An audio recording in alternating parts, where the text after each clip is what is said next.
Current ಎಲೆಕ್ಟ್ರಿಸಿಟಿಯಲ್ಲಿ ಬರುವಂತಹ important question ಬಗ್ಗೆ ನಾನಿವತ್ತು ಡಿಸ್ಕಸ್ ಮಾಡೋಣಂತೆ. ಅದರಲ್ಲಿ ಹೈರಾರ್ಕಿಲ್ ಕೊಟ್ಕೊಂಡು ಹೋಗ್ತಾ ಇದ್ದೀನಿ.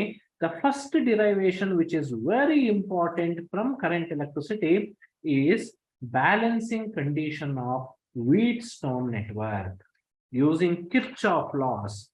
Kirchhoff current law, Kirchhoff voltage law use ಮಾಡಿಕೊಂಡು ಬ್ಯಾಲೆನ್ಸಿಂಗ್ ಕಂಡೀಷನ್ ಕಂಡುಹಿಡಿಯೋದಿದೆಯಲ್ಲ, ಎಷ್ಟು ಇಂಪಾರ್ಟೆಂಟ್ ಅಂದ್ರೆ ಇದು I say that this is almost I feel that expected 90% ಈ ಕ್ವಶನ್ ಬರೋ ಸಾಧ್ಯತೆ ಜಾಸ್ತಿ ಇದೆ ಈ ವರ್ಷ ಎಕ್ಸಾಮಿನೇಷನ್ ಅಲ್ಲಿ.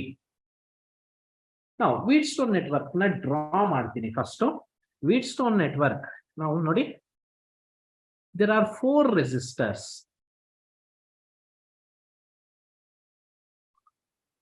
In the form of a rhombus, they are going to connect.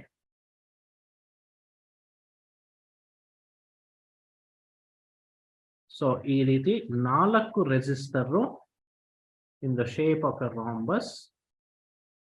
ಮಧ್ಯದಲ್ಲಿ ಗ್ಯಾಲ್ವನೋಮೀಟರ್ ನ ಕನೆಕ್ಟ್ ಮಾಡಿರ್ತೀನಿ.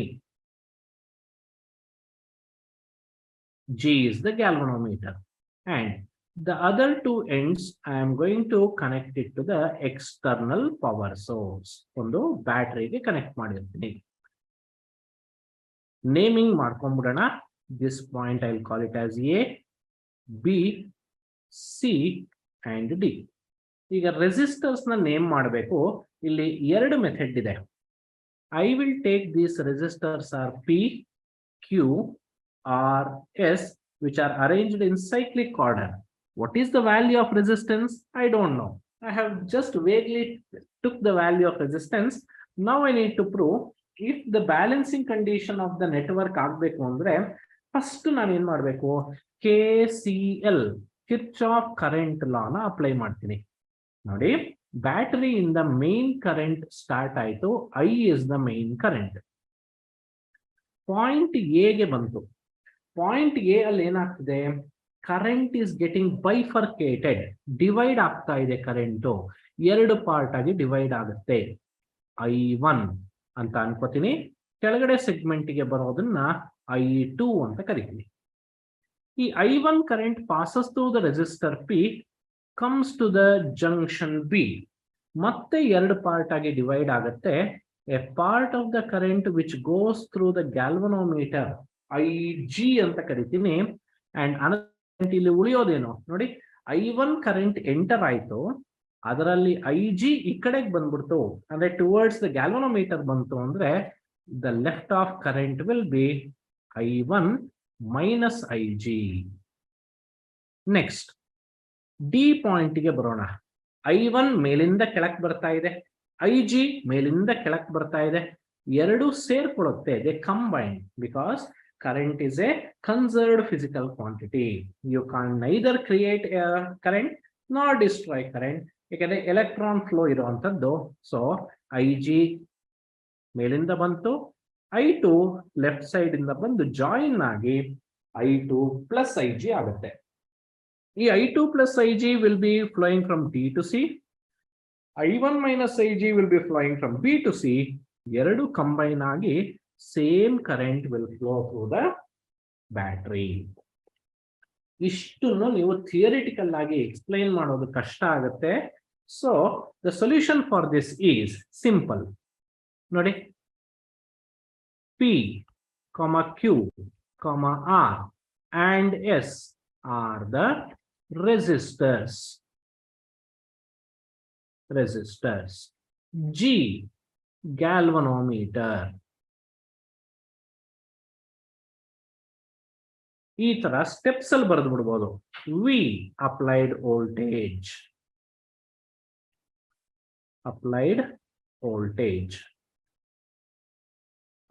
ನೆಕ್ಸ್ಟ್ ಇನ್ನೇನೇನಿದೆ, I1 I2 ಎಲ್ಲ ಬರಿಬೇಕು. I1 ಏನು, current through P, current through the resistor P.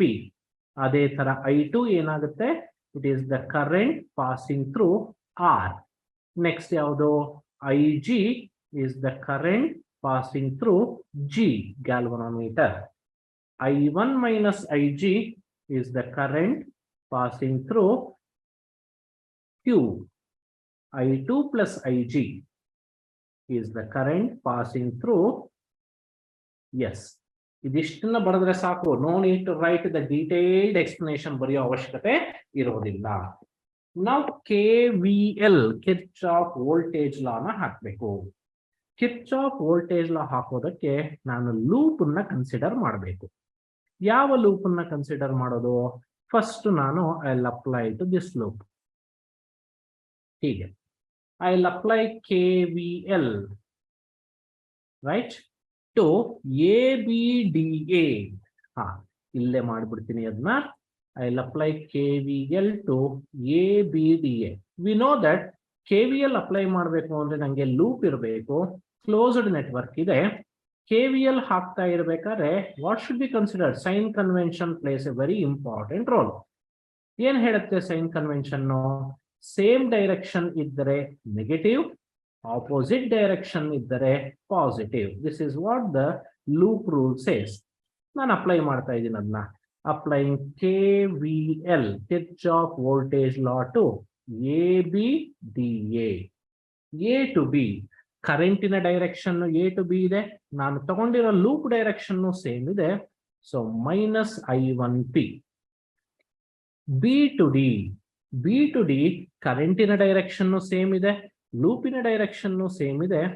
Minus IG. Let G B the galvanometer resistance.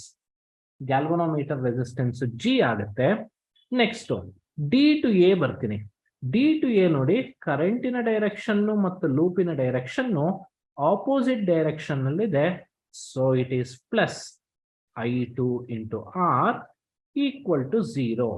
ಈ loop ಅಲ್ಲಿ ABDA loop ಅಲ್ಲಿ ಯಾವುದೇ ತರಹದ ಎಕ್ಸ್ಟರ್ನಲ್ ಪವರ್ ಸೋರ್ಸ್ ಅಥವಾ ಪೊಟೆನ್ಷಿಯಲ್ ಡಿಫರೆನ್ಸ್ ಪ್ರೊಡ್ಯೂಸ್ ಮಾಡುವಂತ ಕಾಂಪೊನೆಂಟ್ ಇಲ್ಲದೆ ಇರೋದ್ರಿಂದ I will take it as 0.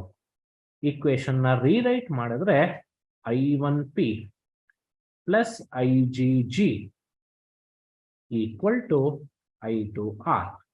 I'll call it as equation 1. Next, ಇನ್ನೊಂದು ಲೂಪಿಗೆ ಹಾಕಬೇಕು. ಇದನ್ನು ನಾನು I will put it like this. ಈ ತರ ಹಾಕೋಣ. ಸೊ ಅದನ್ನ ನಾನು ಯಾವ ಡೈರೆಕ್ಷನ್ ಬೇಕಾದ್ರೂ ತಗೋಬಹುದು. It doesn't matter. ಯಾವ್ದು ತಗೊಂಡ್ರು answer should be the same. Applying KVL to loop CBDC. ಯಾವಾಗಲೂ ಲೂಪ್ ಬರಿಬೇಕಾದ್ರೆ starting point and ending point ಎರಡು ಕೋಯಿನ್ಸೈಡ್ ಆಗಬೇಕು. ಅದನ್ನ ಮಿಸ್ ಮಾಡಬೇಡಿ. Now I am applying for CBDC. C to B opposite direction ಇದೆ ನೋಡಿ. ನಾನು ಲೂಪ್ ತಗೊಂಡಿರೋ ಡೈರೆಕ್ಷನ್ ಆಪೋಸಿಟ್ ಆಗಿದೆ ಕರೆಂಟ್ ಫ್ಲೋಗೆ. So positive I1 minus IG into resistance is Q.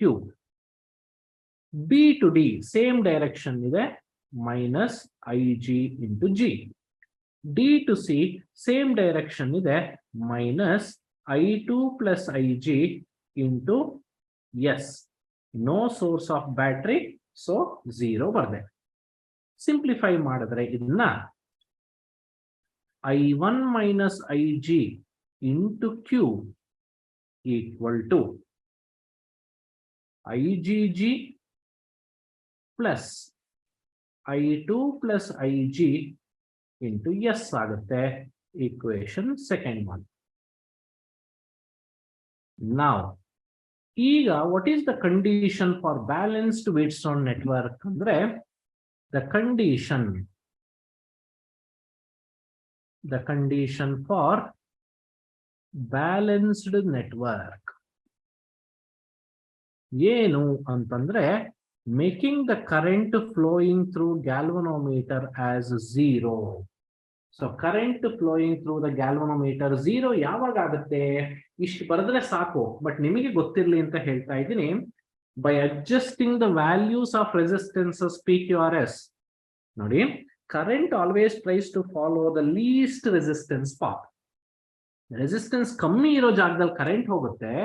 if I alter the resistance PQRS such that current will flow through PQRS instead of going through galvanometer, ಹಂಗಾದಾಗ galvanometer ಅಲ್ಲಿ deflection ಇರಲ್ಲ.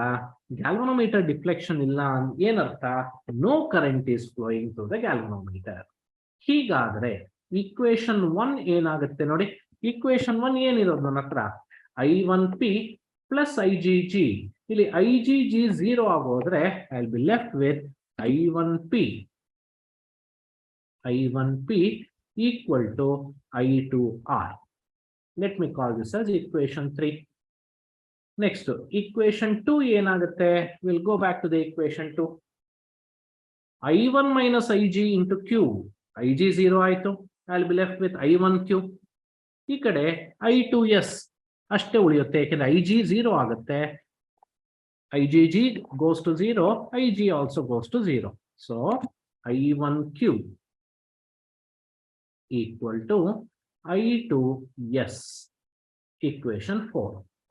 Now look at the equation 3 and 4. I'll divide these two equations. So dividing equation 3 and equation 4. 3, 4 na divide madadre what I get? I1P divided by I1Q equal to I2R divided by I2S. Obviously, it cancels off the basic parameters. ಯಾವ್ಯಾವುದು? I1 cancel ಆಗುತ್ತೆ, ಇಲ್ಲಿ I2 cancel ಆಗುತ್ತೆ. You will be left with the equation which implies P divided by Q equal to R divided by S. ಇದು ಕೆಲವರು ಈ derivation ನ R1, R2, R3, R4 ಅಲ್ಲೂ ಮಾಡ್ತಾರೆ. If you are using R1, R2, R3, R4, then the equation will be R1 by R2 equal to R3 by R4. So this is the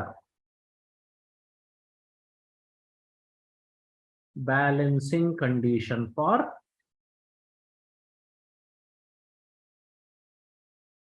Wheatstone network. So Wheatstone network ಒಂದು balance ಆಗಬೇಕು ಅಂದ್ರೆ I am going to have the ratio of the resistances, left arm, upper arm ಮತ್ತು lower arm in resistances so should be, or ratio should be same ಅಂತ ಹೇಳಿದ್ರೆ then I say that the network is balanced, right?